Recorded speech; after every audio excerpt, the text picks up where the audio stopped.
So you could have it taking place online and offline at the same time. And and and then what you do is, in a live situation, you would allow each person to enter their responses to those four options in what we call a decision box. So this is Peter's decision box, where he would enter for option A, B, C, and D. He'd enter the same set of things. So these criteria. Now, the first thing would be a positive outcome for each option. What's his view? What's his view of a positive outcome for each different option? Then also negative outcome. Then what action would he take if the group were to go forward with this with option A? What action would he take? Send invites. Would he lead on this or follow? Well, he'd lead. Now we've got K here defined here in a slightly more complex way, as composed of two things: the clarity of his suggested action, of how clear he feels about doing that, about sending out invites, and also his enthusiasm for sending out the invites. And in this case, we've done a multiplication, and we've got K as 0.72. We've normalized it between 0 and 1. Actually, probably it's going to be easier just to have K as just one figure, a gut feel on what's his feeling about this, what's his sense on going forward with option A.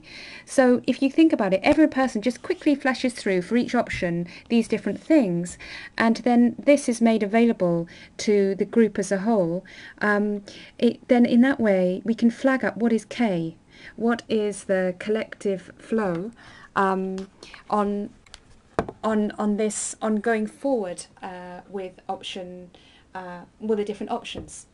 And it's not that the system would decide based on what K is, but it's that the collective can see as a whole where's the energy for those different options. Because if you imagine that if the groups A would go forward with option B is to hold a fundraising event, and actually people don't really speak up at the meeting, and there isn't really energy for it, but for some reason it's pushed through, then likely what will happen is it won't be very dynamic, something won't be quite right with it.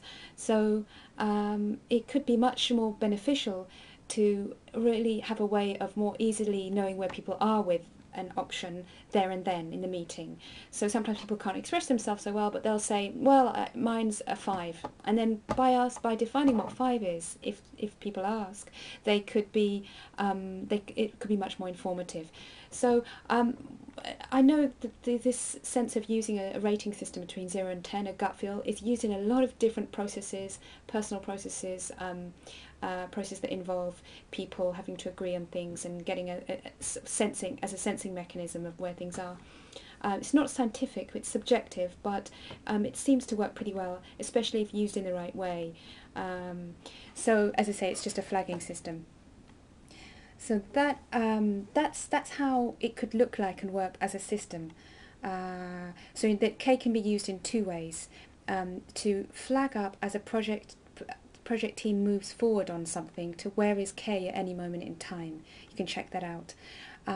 You can have a history of K, so you could have like a timeline of a project of how K has varied in a lifetime of a project.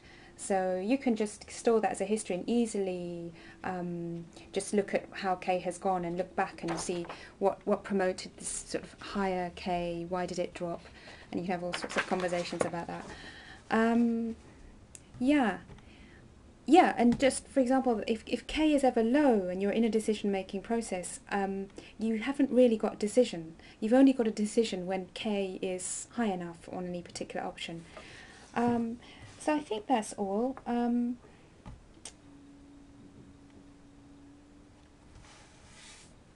Yeah.